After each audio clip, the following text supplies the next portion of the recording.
नरके साहेब, आपण भाजपचे फार वर्षांपासूनचे निष्ठावंत कार्यकर्ते आहात. नेहमी आपण आघाडीवर दिसता आणि भारतीय जनता पक्षाचे उमेदवार शिवाजीराव आढळराव पाटील हे यावेळेस येतील असं तुम्हाला वाटतं? साहजिकच तुम्ही प्रचारात या ठिकाणी आहात, तर असं तुम्हाला का वाटतं?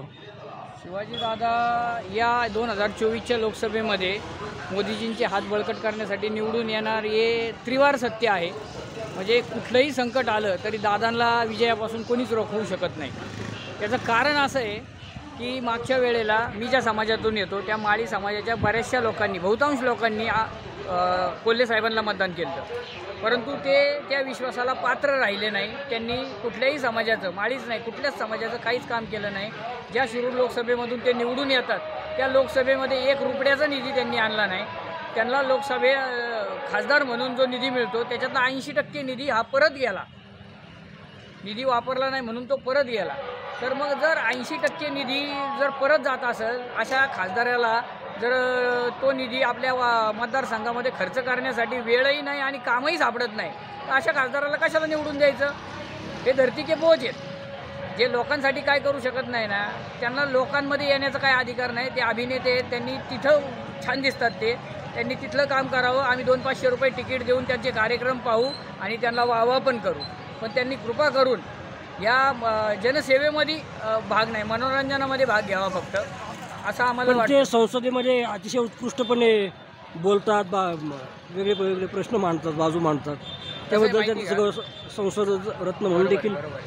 कसं आहे माहिती का, एखादा विद्यार्थी शिक्षकांना किती प्रश्न विचारतो हे महत्त्वाचं नसतं. त्या प्रश्नांची उत्तरं कशी का शिक्षकाकडून काढून घ्यायची किंवा त्याला न येणारी गोष्ट आहे ती त्यांच्याकडून कशी पूर्ण करून घ्यायची, कामं कशी करून घ्यायची.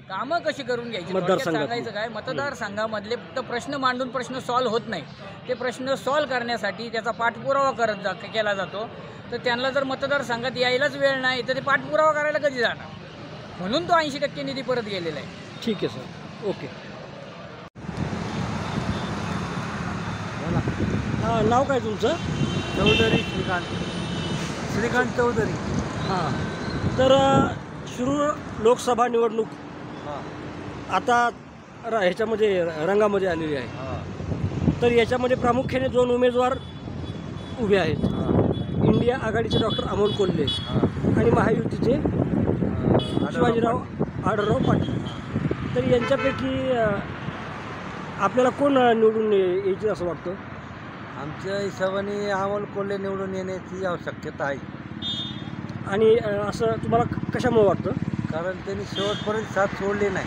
म्हणजे शरद पवारांची साथ सोडली नाही, शेवटपर्यंत सोडलेली नाही, शेवटपर्यंत सोडली नाही. बाकी ही गोष्ट तुम्हाला जास्त आवडलेली, म्हणजे ही महत्त्वाची जास्त पडलेली आहे. पण शरद पवारांचं जे नेतृत्व आहे, राज्यातलं असेल, देशातलं असेल, किंवा एक व्यक्तिमत्व आहे, याचा प्रभाव असणारी तुमची पिढी होती, बरोबर?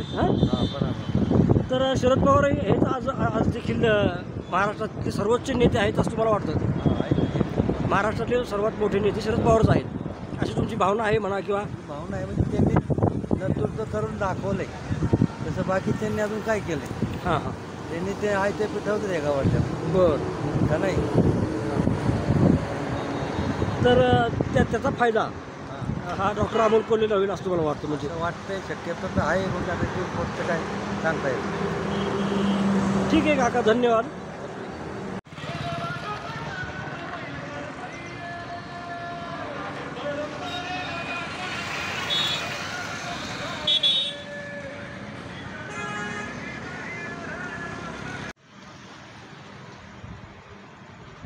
हां, तर अर्जुन बाबूराव ससाने, तुमचं या ठिकाणी छोटंसं हॉटेल आहे. तर आपल्या शिरूर लोकसभा मतदारसंघामध्ये लढत प्रामुख्याने शिवाजीराव आढळराव पाटील महायुतीचे आणि इंडिया आघाडीचे डॉक्टर अमोल कोल्हे यांच्यात होताना दिसते. तर या 2 उमेदवारांपैकी कोण निवडून येतील असं तुम्हाला वाटतं? आणि जर तिसराही आणखीन कोणी निवडून येईल असं वाटत असेल तर तसंही सांगा तुम्ही. या दोघांव्यतिरिक्त जरी कोणी तिसरा येत असेल आणि अनेक उमेदवार असतात आहे. आढळराव दादा निवडून येते. आढळराव दादांचं काम चांगलं आहे. सामान्य माणसामध्ये भरपूर त्यांनी गोरगरिबांना यांना चांगली मदत केलेली आणि माणूस चांगला आहे आणि यावेळी संधी आढळरावला द्यावं अशी आमची इच्छा आहे. बर, तर या परिसरामध्ये म्हणजे हा बाबुराव नगर हा जो परिसर आहे हो, याच्यामध्ये आढळरावांनी काही काम केलेलं आहे का? आढळरावांचं भरपूर कार्य चांगले आहे आणि माणूस चांगला आहे आणि अडचणीला दवाखान्याच्या यांच्या कामाला मदत करीत असतो. त्यामुळं दादा त्यावेळेस यावं अशी आमची सर्वांची इच्छा आहे. आता त्यांच्या चिन्हामध्ये बदल झालेला आहे. पूर्वी ते शिवसेनेचं चिन्ह होतं त्यांना, हो, आता ते एकनाथ शिंदेबरोबर गेल्यानंतर तेच चिन्ह त्यांना मिळालं आणि आता ते राष्ट्रवादी काँग्रेसच्या घड्याळ चिन्हावर लढत आहेत. याबद्दल तुम्हाला काय वाटतं? ते घड्याळ चिन्हावर जरी लढत असले तरी त्यांचं कार्य चांगले आहे. कार्य चांगलं असल्यामुळं दादा हे निवडून 100% येते अशी मला खात्री. ठीक आहे, धन्यवाद प्रतिक्रिया दिल्याबद्दल.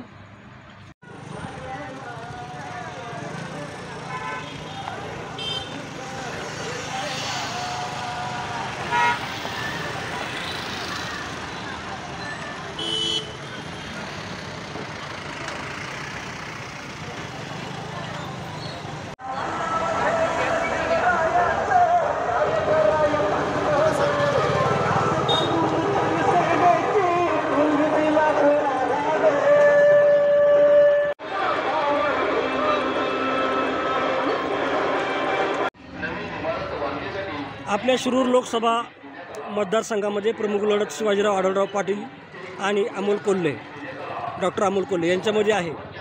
तर या दोघांपैकी कोण निवडून येईल असं आपल्याला वाटतं? हे आता 13/7लाच कळेल, 4 जूनला कळेल. कोण निवडून अंदाज नाही सांगता येणार तसं. बरं, का सांगता नाही ना? नाही कसं मतदारांचं काय सांगता येणार, मतदारांचा अंदाज नाही सांगता तरी पण एक वयोवृद्ध म्हणून तुमचा काय अंदाज? नाही सांगता येणार. 64 लाख रुपये निधी देण्यात आला. शिरूर कुंभार येथे तालीमसाठी अतिरिक्त मजला बांधण्यासाठी 25 लाख रुपयाचा निधी देण्यात आला. या विकास कामामधील 70 ते 80% कामे पूर्ण झाली आहेत. विकास स्वप्न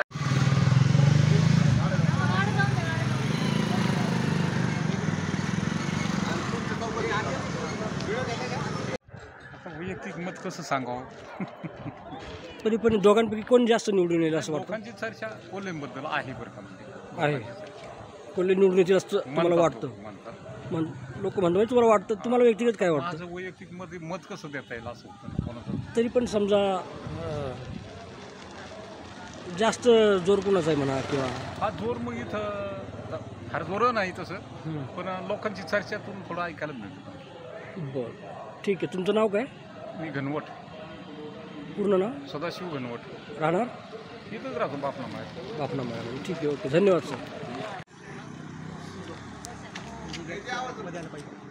महायुती पक्षाचा महायुती पक्षाचा अरे कोण म्हणता येणार नाही, कोण म्हणता येणार नाही. एकच वादा, एकच वादा. जय भवानी, जय भवानी. अरे महायुतीचा अरे अबकी बार फिर एक बार शिवाजी दादा तुम आगे बढ़ो, हम तुम्हारे साथ हैं. अरे एकच वादा, एकच वादा. जय भवानी, जय शिवाजी. देण्यात आला. या विकास कामामधील 70 ते 80% कामे पूर्ण झाली आहेत. विकास स्वप्न दाखविणारे नव्हे तर विकास पर्व सत्यात उतरविणारे, सर्वांच्या सुखदुःखात सदैव सामील होणारे बहुमतांनी विजयी करा, विजयी करा, विजयी करा.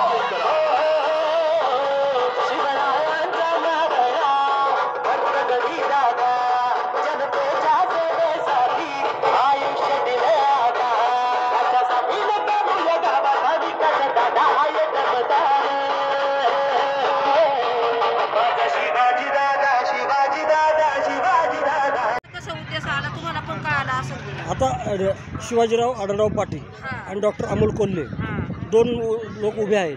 त्याच्यापासून आम्हाला फायदा तेच निवडून आलं पाहिजे एवढं आम्ही बोलू. मग आता यांच्यापैकी कोण येईल, कोण तुम्हाला जास्त फायद्याचं वाटतंय? आम्हाला जास्त फायद्याचं वाटतंय आढळराव. मग ते निवडून येतील असं तुम्हाला तुमचा अंदाज?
नमस्कार, मी ओमकार अर्जुन ससाने. माझा इथं हॉटेल व्यवसाय आहे. मी भारतीय जनता पार्टीचा एक कार्यकर्ता आहे. मग तुम्हाला आढळराव निवडून यावे असं वाटत असणार, साहजिकच आहे. तर का असं वाटतं तुम्हाला? कारण डॉक्टर अमोल कोल्हे साहेबांना जर भेटायचं असेल पहिले त्यांच्या PN फोन करावा लागतो. PN फोन केला, PA सांगतात की तुम्ही अर्ज करा, त्यानंतर आम्ही कोल्हे साहेबांना सांगू. आणि कोल्हे साहेबांचं ठाऊ ठिकाणच नाही. कोल्हे साहेब हे दिल्लीला असतात, तिथं त्यांचं स्थानिक त्यांचं ऑफिस कार्यालय नाही, शिरूर शहरात कार्यालय नाही. त्याच्यामुळं भेटायचं जरी कोणाला तसं आढळराव दादांना जर भेटायचं असेल तर आढळराव पाटील दादांचं लांडेवाडीला या ठिकाणी कार्यालय, ते जाऊन तिथं दादांना भेटता येतं. दादा सगळ्या गोष्टी बारकाईने बघतात आणि लगेच त्याच्यावर काम. जसं रविवारचा दादांचा जनता दरबार असतो, त्या दिवशी दादांना कोणतंही काम घेऊन गेलं मतदारसंघातलं तर दादा ते काम पूर्ण करून देतात.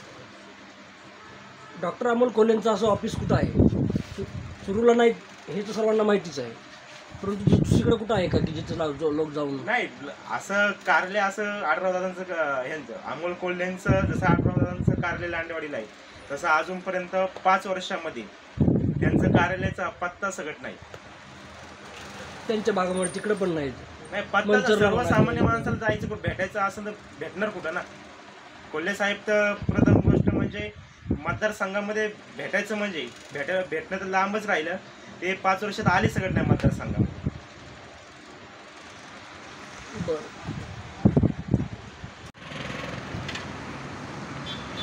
नाव काय आपलं? माझं नाव नितेश पाठक आहे. आणि तर शिरूर लोकसभा मतदारसंघ याच्यामध्ये 2 उमेदवारांचा प्रामुख्याने मुकाबला होताना दिसतोय. एक आहेत महायुतीचे शिवाजीराव आढळराव पाटील आणि दुसरे इंडिया आघाडीचे डॉक्टर अमोल कोल्हे. तर हे दोन्ही उमेदवार तुल्यबळ आहेतच. तर यापैकी कोण निवडून येईल असं आपल्याला वाटतं? शिवाजीराव आढळराव पाटील असं आपल्याला वाटतं. कशामुळे वाटतं? त्यांचे कामं पण आहे, BJPचं ऑलरेडी भरपूर कामं दिसून पण येतात, त्याच्यामुळं मला असं वाटतं फक्त दादा आहे.